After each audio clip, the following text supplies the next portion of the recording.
penyidik. Pemirsa, Anda menyaksikan Breaking News Metro TV. Hari ini 5 terdakwa kasus dugaan pembunuhan berencana terhadap Yosua menghadapi sidang lanjutan, yakni ada keterangan ahli yang dihadirkan dalam persidangan kali ini.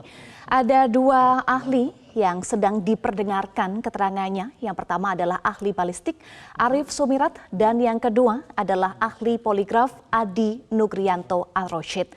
Tadi jaksa penuntut umum menggali keterangan dari Arief dan juga Adi, dan saat ini kuasa hukum dari Ferdi Sambo dan Putri Chandrawati sedang menggali keterangan dari Arief Sumirat dan Adi Nugrianto. Untuk Arief Sumirat tadi digali keterangannya terkait dengan uji balistik senjata yang digunakan untuk menembak Yosua. Sedangkan Adi Nugrianto Al-Roshid yang merupakan ahli poligraf digali keterangannya terkait dengan tes poligraf yang sudah dilakukan. Hasil tes poligraf kepada para terdakwa yakni FS atau Ferdi Sambo terindikasi bohong dari hasil poligraf tersebut. Kemudian Putri Chandrawati juga terindikasi bohong. Kuat Ma'ruf terindikasi jujur untuk satu pertanyaan dan terindikasi bohong untuk satu pertanyaan lainnya. Sedangkan Ricky Rizal terindikasi jujur. Siap. Dititipin pertanyaan. Siap. Pemirsa, kami ajak Anda berbincang dengan pakar hukum pidana Asep Iwan Iriawan untuk bertanya terkait dengan sidang hari ini, sidang lanjutan yang menghadirkan 6 saksi ahli. Kang Asep, selamat siang, salam sehat Kang. Selamat siang, sehat selalu.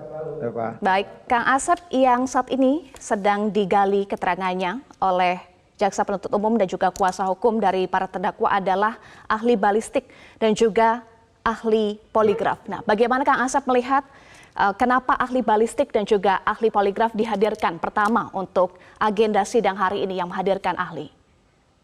Ya, jadi gini, di KUHP itu diatur di pasal 180 untuk menjernihkan persoalan, maka hakim ketua memanggil ahli. Jadi sekali lagi katanya untuk menjernihkan lah ya persoalan itu biar jernih, hakim ketua manggil ahli. Nah, fakta itu sekarang ada fakta persidangan yang berbeda. PC, FS, KM, RR satu kelompok. Berbeda sama E. Ya, misalkan tentang siapa penembak, penembak lanjutan, luka. Oke, kita akui itu ada fakta persidangan. Maka untuk siap jernih ini, maka harus dihadirkanlah seorang ahli sebagai salah satu alat bukti biar jernih persoalan. Kalau soal fakta mah nggak ada masalah. Kalau kayak ujian, UTS, UAS itu esai. Mahasiswa suka ngarang, nggak belajar nggak apa-apa, bikin kalimat aja seenaknya gitu. Dikiranya saya mau ngasih nilai tambahan. Tapi kalau sekarang ahli ini seperti ujian multiple choice, nggak ada pilihan lain ya. Hanya pilihannya 1, 2, 3A, 1, 3B, 1, 2, 4C dan seterusnya lah itu ya. ABC lah multiple choice itu pasti jawabannya. Sekarang pun ahli ini 4 ahli yang pengetahuan saya ya. Ya sekali lagi pengetahuan saya 4 ahli ini sekarang Sirajul Umar nanti ahli biologi forensik, Heri Prianto ahli digital, Arief Sumirat ahli senjata api balistik yang sering dengar ya, nanti Pira Samia ahli DNA. Nah sekarang ada ahli juga salah satunya ahli poligraf ya. Nah jadi sekali lagi fakta-fakta yang mereka 4 berbeda dengan yang satu akan diuji dengan pisau analisanya itu ahli-ahli ini. Nah balistik misalkan akan menguji ini kan faktanya ya tembak berkali-kali siapa yang lebih nembak, tapi kemarin ada saksi ngomong oh udah terlalu ditembak lagi oleh Eliezer, kata Eliezer enggak, yang nembak lanjutan adalah Sambo, udah akui udah. Tapi sekarang akan terbukti selongsong pistol jenis itu siapa. Nah kalau anak IPA pasti mengenal ketika belajar fisika ya. Nah, itu ada elevator, ada sekian derajat, ada sekian, itu mereka lebih ngerti. Nah inilah yang akan membuktikan, tidak akan terbantahkan lagi kalau keilmuan, karena mereka punya metodologi, jadi akan jernih. Sama, nah, itu juga sekarang kalau baru balistik ya. Nah kalau poligraf tuh justru gini, nanti kan nunggu ahli lain ya, bahwa ternyata yang cocok tuh yang A atau B. Menurut ahli itu benar ini loh, itu tidak terbantahkan lagi ya. Tapi poligraf akan menguatkan, ternyata betul. Misalkan kasih contoh, yang lurus dari awal tuh E gitu. Hasil pengujian poligraf ternyata itu jujur, yang 4 jujur, jadi cocok. Jadi pertanyaannya mohon maaf ya, jangan tanya fakta. Saya lihat saya ikutin persidangan ini, kok nanya fakta karena dibisikin oleh PC, kok nanya kronologis, jangan ditanya ahli itu nanya keahlian. Nanti biar nanti hakim yang menilai. Jadi mulai ngawur tuh kan, saya bilang. Ini jangan. Sekali lagi kita tunggu. Jadi sekali lagi ilmu tidak terbantahkan. Soal pendapat berbeda. Tadi mengatakan sekali lagi sebelumnya ya, poligraf itu untuk indikasi atau indikasi tendensi, tapi bukan untuk membuktikan. Jadi nguji lagi, sudah diuji oleh ahli. Oh, yang cocok ini. Nah, poligraf itu kan keilmuan baru yang bisa, walaupun beberapa negara berbeda menggunakan atau tidak, hanya untuk menggunakan tendensi. Jadi kalau misalkan lurus terus, hasilnya sama nggak poligraf? Ya sama, lurus terus.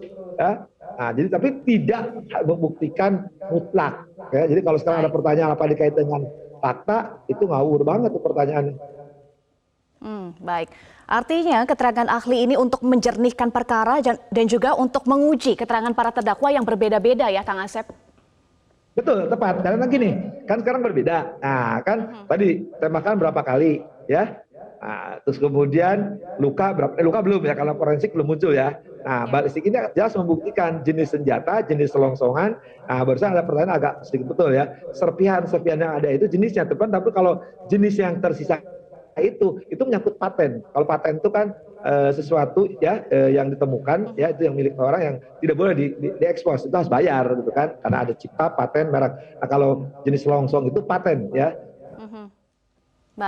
Baik, Kang Asep, yang menarik juga soal poligraf ya. Tadi kuasa hukum dari Putri Chandrawati menyatakan poligraf itu harus ada persetujuan, harus ada kepercayaan. Tetapi Putri Chandrawati ternyata tidak setuju di tes poligraf dan hasilnya, hasil tes poligraf Putri Chandrawati terindikasi bohong. Nanti kita akan bahas lagi, Kang Asep, usai jeda. Pemirsa tetaplah bersama kami di Breaking News Metro TV.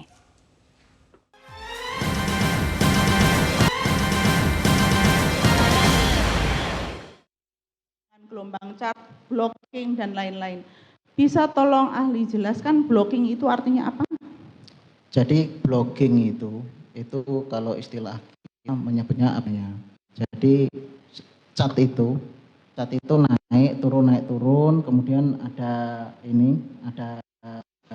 data lagi, terus baru kemudian ada cat lagi, seperti itu blocking atau apnea.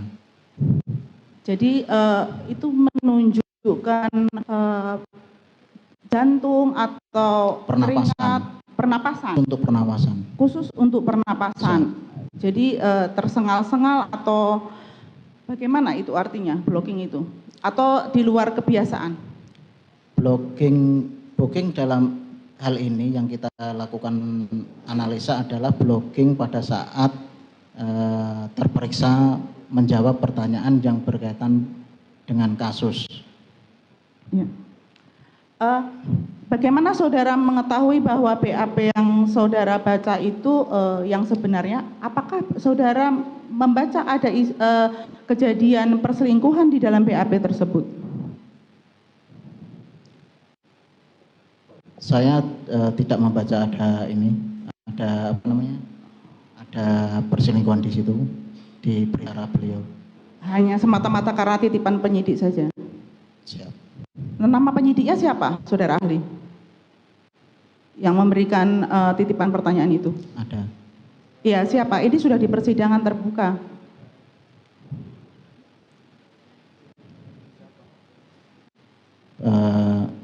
Kasubdit 1. Kasubdit 1, namanya? Bapak Wira. Bapak Wira. Siap. Baik. Terima kasih dari saya. Terima kasih. Baik. Selanjutnya ke penasihat hukum. Yang mulia. Cukup. Izin dua aja yang mulia. Tidak, tadi saya berikan waktu ya. Saya sudah jelaskan. Silakan ditanggapi nanti di kesimpulan. Saudara mempunyai waktu lebih. Sedikit Kan saja dari yang mulia. awal tadi saya. Ini cuma berkaitan dengan. Pemirsa, Anda kembali di Breaking News Metro TV dan masih terhubung bersama kami pakar hukum pidana Asep Iwan Iriawan. Kang Asep, tadi ada pertanyaan dari kuasa hukum Putri Chandrawati yang menyatakan bahwa sebetulnya Putri Chandrawati keberatan mengikuti tes poligraf dan hasil tes poligraf Putri Chandrawati terindikasi bohong. Tanggapan Anda, Kang Asep? Ini pertanyaan sekali offset kembali. Logikanya gini, kan tadi dikatakan oleh ahli itu, nggak mungkin diperiksa kalau dia keberatan. Sekarang faktakannya ada kan, hasilnya kan tadi bohong, berarti ada persetujuan dong. Kalau sekarang menyangkal ya sudahlah kita nilai ya. Kan nggak mungkin dong diperiksa. Tadi kan berkali-kali ahli mengatakan tes poligraf itu atas persetujuan, ya. Nah, lebih jauh lagi kan sekarang pertanyaan ke obat.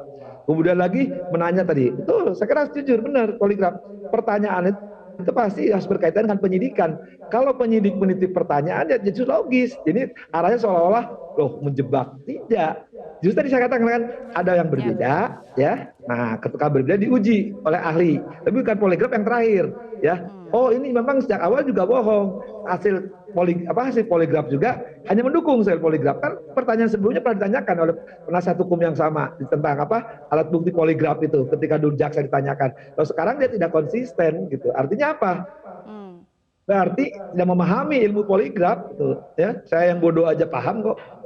Jadi Baik. ya sudah, kalau poligraf pertama persetujuan, kedua prosesnya itu sudah ada, berarti disetujui. Kalau nggak ada, berarti nggak disetujui dulu kan, nggak mungkin diperiksakan. Soal pertanyaan, sekali lagi saya, itu pertanyaannya pasti harus cocok dengan itu. Saya usur-usur tanyakan oleh penyidik, ya ternyata hasil penyidikan, ya bla bla bla, cocok, poligraf juga ternyata bohong gitu.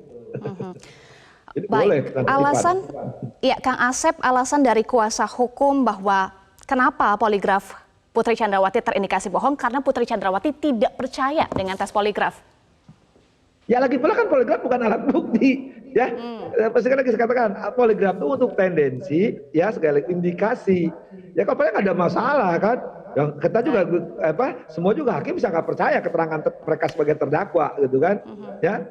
Alat bukti cuma 5. Nah kalau kelima itu selalu bersesuaian, tapi kebetulan juga bersesuaian, ya itu syukur, ya. Kalau nggak bisa juga hakim juga bisa menyampingkan, ya. Ingat sekali lagi, hakim tidak teringat, ya, oleh keterangan ahli. Sekali lagi tidak terikat. Misalkan poligraf ya sudah nggak ada masalah, ya. Hakim tidak, cuma hakim untuk meyakinkan tadi, oh ternyata betul, misalkan gini. Kan tembakan itu berbeda-beda, ya. Nah, berbeda-beda lebih gitu. Hakim misalkan bingung. Oh, ada ahli yang bisa berjernih. Menjernihkan. Baik, Kang Asep. Baik. Okay. Iya, Kang Asep mohon maaf ditahan dulu ya Kang Asep karena kita akan ikuti ada keterangan yang akan disampaikan oleh kuasa hukum Richard Eliezer berikut ini. Di dalam BAP ini menyebutkan bahwa secara laboratorium balistik terhadap satu buah anak peluru bersarang di punggung korban berasal atau diledakkan atau ditembakkan dari senjata api Glock 17 seri MPY 851. Betul? Betul. Itu kesimpulan saudara. Betul. Apakah Anda mengambil langsung dari korban? Tidak. Oke, tidak ya. Kemudian bahwa dari hasil pemeriksaan secara laboratorium balistik terhadap satu buah butir logam anak peluru di pipi kiri tidak diketahui atau berasal dari diledakkan dari atau ditembakkan dari senjata jenis apa, betul? Oke. Apakah setiap peluru atau anak peluru akan mengandung berbahan kuningan dan timbal? Jadi metalnya mengandung unsur yang sama. Artinya CuZN semuanya, dan PP. termasuk yang di otak juga? Siap, betul. Kemudian yang di dalam otak itu tidak identik dengan senjata Glock 17 MPY 851? Yang di otak betul? Tidak bisa kita bandingkan karena serpihannya sangat kecil. Dengan dua senjata itu tidak dibandingkan. Yang Anda terima senjatanya MPY 851 Glock 17, betul? Betul. Anda sudah bisa bandingkan yang lain kan, peluru sisa dengan peluru yang ada. Kenapa yang di dalam otak Anda tidak bisa menyimpulkan?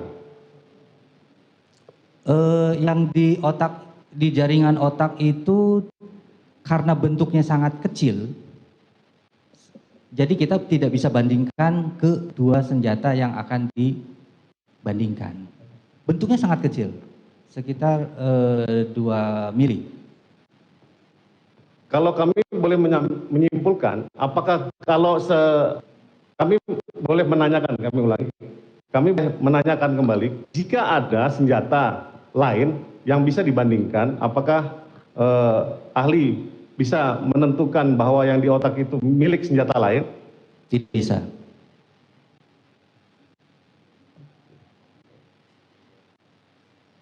Kemudian pertanyaan berikutnya, senjata Glock 17 antara slide dan gagangnya, yaitu firing pin, apakah bisa dipindah-pindahkan?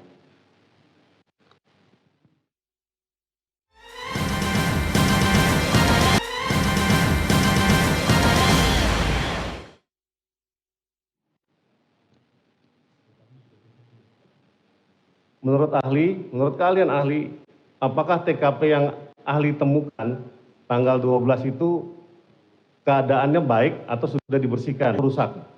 Ya. Pada tanggal 12 TKP sudah dibersihkan. Sudah rusak ya berarti ya? Siap, tidak seperti pada saat kejadian. Sudah dibersihkan semua darah. Saudara ahli sadar nggak namanya Glock itu isinya, tadi saudara ahli apa maksimalnya? Putus-putus. Glock 17? Glock 17 ada 17. Kebiasaan diisi berapa? Tergantung orangnya, tapi perusahaan sudah merekomendasikan 17 butir bisa masuk magazin. Kalau kebiasaan orang isi berapa biasanya? Dari saudara ahli kan karena asesor nih. Siap, tidak bisa saya saudara ahli tentukan. tadi udah sebutkan loh. Siap, itu kebiasaan pribadi masing-masing. Ya, berarti kurang dari 17 kan, nggak pernah penuh kan? Mohon izin, kalau saya sendiri selalu full.